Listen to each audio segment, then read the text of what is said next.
Olá, seja bem-vindo ao EAD na UFAL, um programa que conecta você aos principais pilares de educação à distância aqui na Universidade Federal de Alagoas, Polo de Desenvolvimento Regional no Sertão.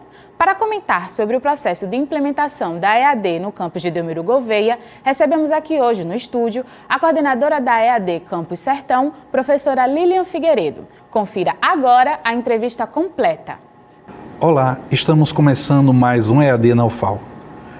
Hoje aqui no estúdio nós estamos recebendo a professora doutora Lilian Figueiredo, ela que é cientista social e política pela Universidade Federal de Alagoas e tem seu mestrado e doutorado na educação, no programa de pós-graduação em educação da nossa UFAL. Professora Lilian também está conosco, estudiosa da educação à distância, do uso das tecnologias. Professora, vem da UFAL do Sertão, da UFAL no Sertão, lá do campus Delmiro Gouveia. Professora Lilian, seja muito bem-vinda, é uma honra tê-la conosco aqui. Você que também colabora muito com a educação à distância pela Coordenadoria Institucional de Educação à Distância.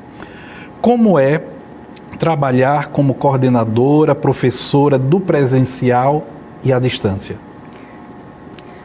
Olá, Fernando. Bom, é uma pergunta um pouco difícil, né?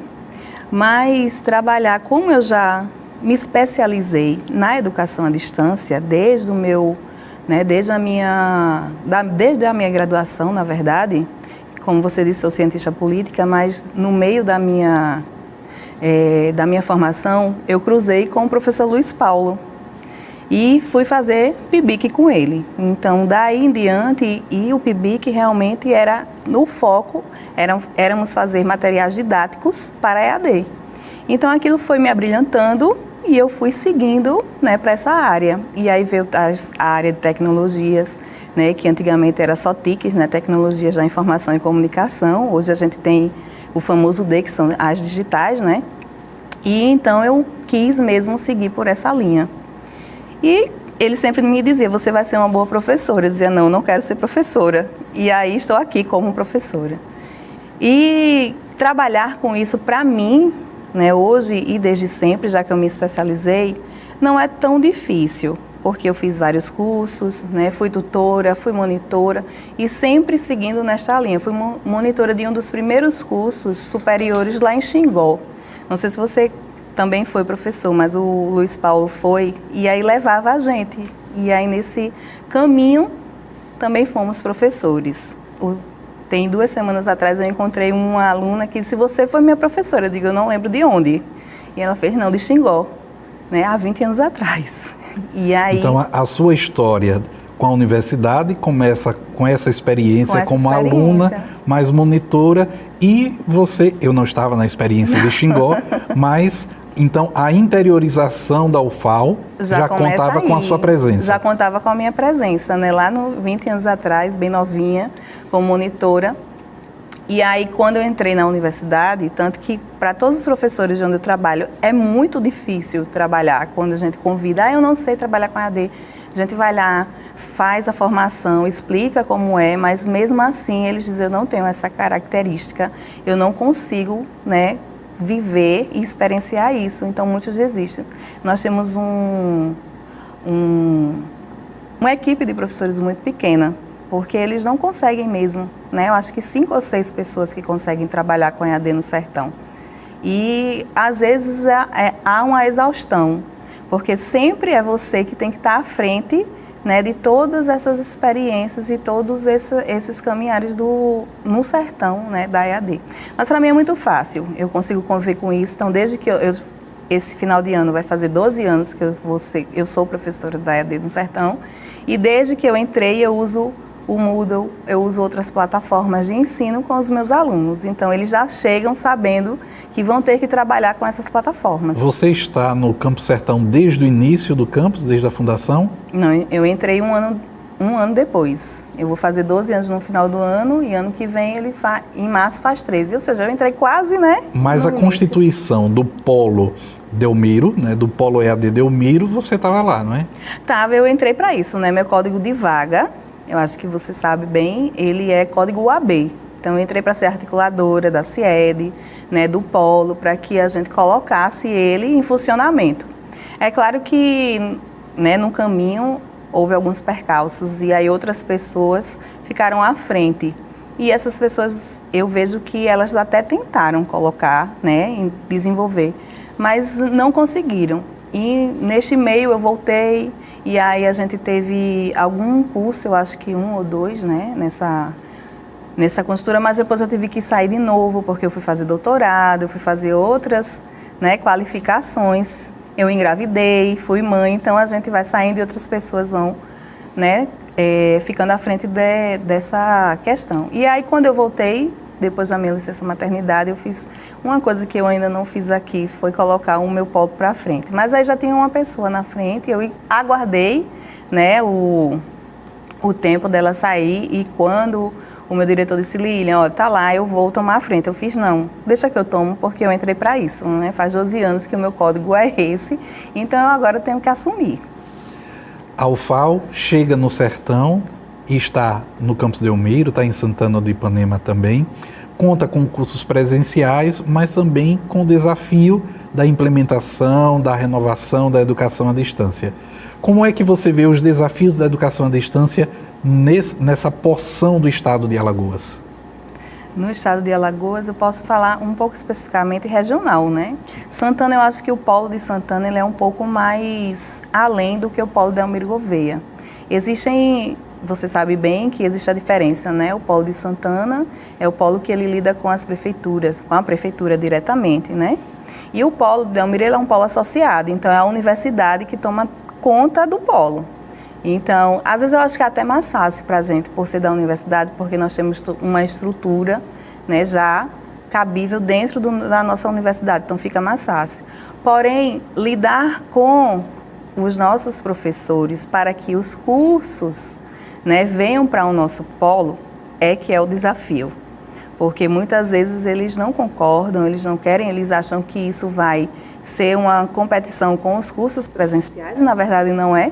Né, totalmente eles um se perfil. Complementam, né? Eles se complementam e o perfil é totalmente diferente. A gente vê agora pelo programa que nós temos, né, do MEC, a diferença do perfil do meu curso, que eu sou coordenadora dos 2 cursos de pedagogia. Dos estudantes, né? Dos estudantes deste programa específico, né, que são pessoas que já tinham largado esse sonho, né? As idades também são um pouco mais avançadas, não é o perfil de uma idade de 18 anos que eu tenho no meu curso regular.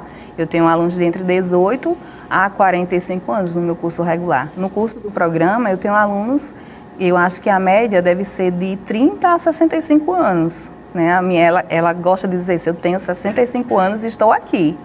Mas, professora, eu tive 10 filhos. Eu larguei meus sonhos durante anos e hoje 3 filhos meus disseram, eu preciso que a senhora volte a conquistar o seu sonho, porque eu não quero ver a senhora morrer amargurada.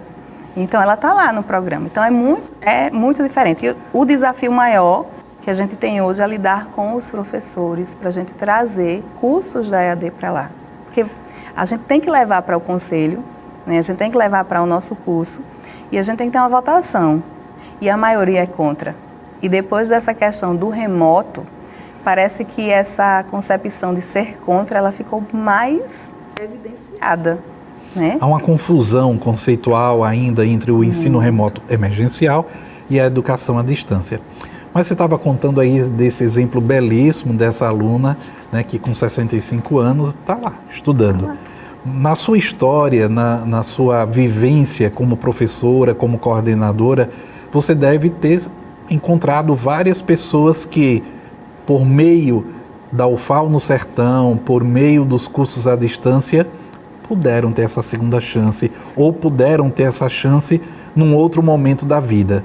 Você lembra de mais algum caso nesse sentido, algo que marcou a história porque a EAD chegou no Sertão de Alagoas?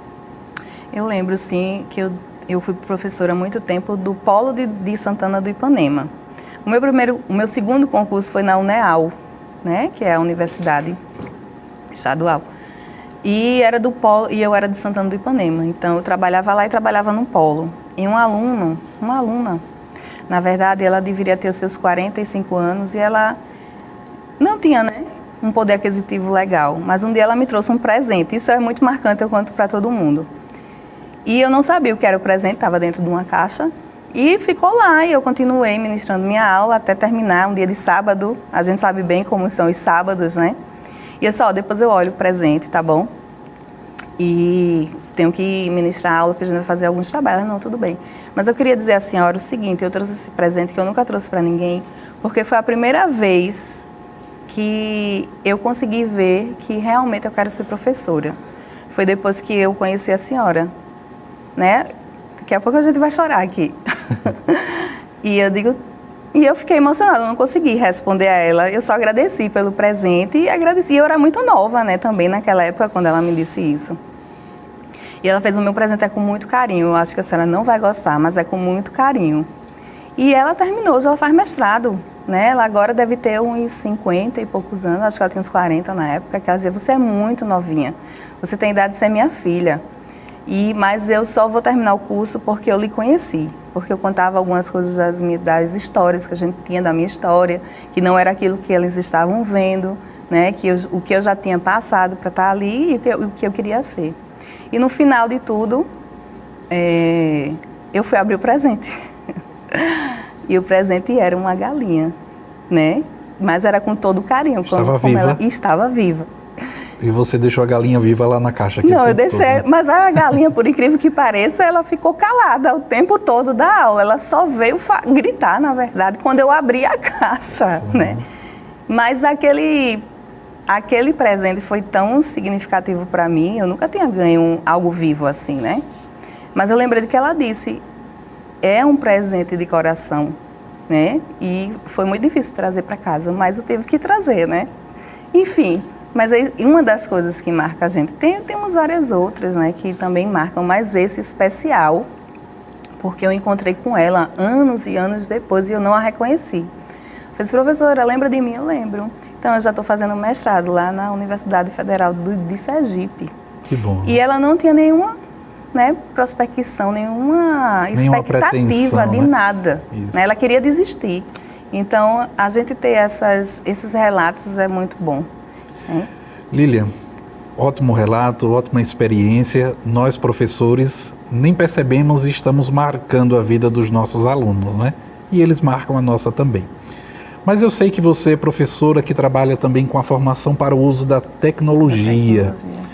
Quais são os desafios dos nossos alunos, de trabalhar com os nossos alunos para o uso da tecnologia? Como é que você encara esse desafio hoje? O principal desafio regional, né, que eu tenho que falar muito da minha experiência no sertão, que é a que eu mais tenho, é a falta de tecnologia nas escolas. Ou melhor, a falta do entendimento de como usar as tecnologias na escola. Tem um laboratório de informática, tem outros instrumentos que são tecnológicos, mas eles não sabem que podem usar, porque eles acham que a tecnologia é só digital, então tem que ter só o computador, o notebook. E aí, às vezes, eu quero trazer esses assuntos que estão no momento, como metodologias ativas, eu trago um pouco, como um que é cidadão digital, pensamento computacional da EAD, então, da BNCC. Eu acho muito interessante essa questão do pensamento computacional, porque ele hoje descreve, né, dentro do seu cotidiano. Então, quando eu trago isso, eles começam a ver a diferença. E aí eles começam a criar as possibilidades de trabalhar na escola, que antes eles não viam, porque eles achavam que tinha que ter aplicativos para colocar no computador, e quando na verdade a gente não trabalha com isso. Agora a minha última, eu estou com a disciplina de tecnologias esse semestre, que o nosso semestre funciona diferente, né? Tem semestre que tem a disciplina, tem semestre que não tem. E esse semestre eu estou com essa disciplina. E aí fui fazer uma aula de campo. Mas, professora, aula de campo para levar para Xingó, para ver a maquete de Xingó. Como é que a gente vai fazer essa maquete com aplicativo? Eu digo, não se vai fazer maquete com aplicativo, porque a gente não tem aplicativo, a gente não tem como todo mundo ir para o laboratório, que algumas máquinas funcionam e outras não. A gente vai fazer a maquete manual, com os usos, né, de dispositivos manuais, não os digitais, mas os manuais. Quais são esses? Garrafa PET, CD, todas essas coisas são tecnologias e vocês podem usar para fazer a maquete. E aí eu fui explicar tudo e aí eles entenderam por que, né, a tecnologia pode ser usada de diferentes formas. Aí já vem falando, eu já sei como eu vou utilizar a tecnologia na sala de aula da escola que eu ou estagiei, ou que eu estou sendo, que eu fui contratada, ou que eu sou professora. E aí a gente desmistifica toda essa questão de tecnologia. Não é como a capital, que a gente pode ter esse uso mais avançado, principalmente nessas escolas particulares, né? Que eu vou trazer uma turma agora em julho para conhecer o SESI, que lá tem um departamento de robótica. Um programa de robótica muito bonito. Muito né? bonito. Então, estou trazendo essa turma para ver. Mas lá a gente não tem. Tem uma escola que está começando a inserir, né, essa possibilidade de robótica. Mas não é como aqui que a gente tem mais, né? Muito bem. Quais são as perspectivas futuras? O que é que a gente pode esperar do uso de tecnologia e de educação à distância no Campo Sertão? O que é que você está pensando, sonhando? O que é que você está vislumbrando aí para o futuro? Ai, nossa, tantas coisas. Primeiro é trazer mais cursos para o nosso polo, que ficou muito tempo fechado, ele agora reabriu, graças também a esse programa que trouxe 3 novos cursos, né, de ciências, pedagogia e letras. Então fez com que a gente também abrisse a sala do nosso polo, antes estava fechada, que a gente conseguisse equipar a sala, que também a gente não tinha equipamentos. Então, a perspectiva depois disso são muitos sonhos. Os primeiros trazer esses cursos, está chegando um de gestão, né, que a gente está fazendo essa estrutura com vocês da CIED agora. A perspectiva é vir um de educação física, que o pessoal da Uncisal já entrou em contato para a gente, né, se o polo estava aberto, se conseguiria. Eu disse que sim, então estou só aguardando o que é que eles vão me falar agora, se vai ter essa possibilidade de trazer. Né? Já falei para os outros polos os nossos horários de abertura, agora sexta e sábado, a gente tem essa possibilidade que antes não tinha. E quanto à tecnologia, os laboratórios, as máquinas, a maioria já estão em funcionamento, é outra possibilidade, hoje os alunos já podem ir para lá. Antes também nós não estávamos com isso, né?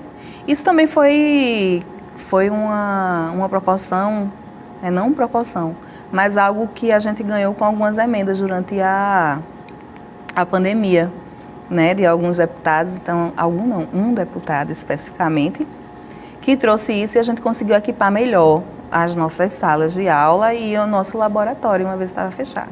Então, e a outra perspectiva que nós temos é transformar nossa brinquedoteca num núcleo de aplicação infantil. Ela está reformando, está linda, está pintando. Outra possibilidade também, e aí a gente tem 2 computadores que também vamos colocar lá. E logo à frente transformar ela num núcleo mesmo grandioso, já com questões, com um laboratório de ciências, que eu tenho uma professora lá que trabalha com isso, e logo também colocar robótica, que eu disse, agora eu vou me especializar em robótica para trazer, né? E aí e o que é que a gente pensa nessa brinquedoteca? Colocar os filhos dos nossos alunos, das nossas alunas, enquanto elas estudam lá. Okay. Então, acho que no 2º semestre a gente já começa essa experiência, porque ela já está terminando aí a nossa reforma. Professora Lilian, muito obrigado por sua presença aqui conosco, sua disponibilidade, por sua colaboração conosco da CIED. Você faz parte sempre dessa coordenadoria, estando lá em Delmiro ou estando em qualquer lugar da nossa universidade. Muito obrigado. Estive recentemente lá em Delmiro Gouveia. Mando um abraço, foi uma experiência muito boa estar naquela aula inaugural. Mando um abraço para os alunos, para a equipe de professores e coordenadores, para a direção. Muito obrigado. Eu que agradeço, Fernando. Você sabe que o que precisar, o que você quiser, nós estamos à disposição, né? Os nossos alunos estão te aguardando lá sábado, dia 15, muito ansiosos, principalmente os da pedagogia. Então, a gente te aguarda lá no dia 15. Obrigada mais uma vez e sucesso no novo programa. Encerramos aqui mais um EAD na UFAL. Até o próximo programa.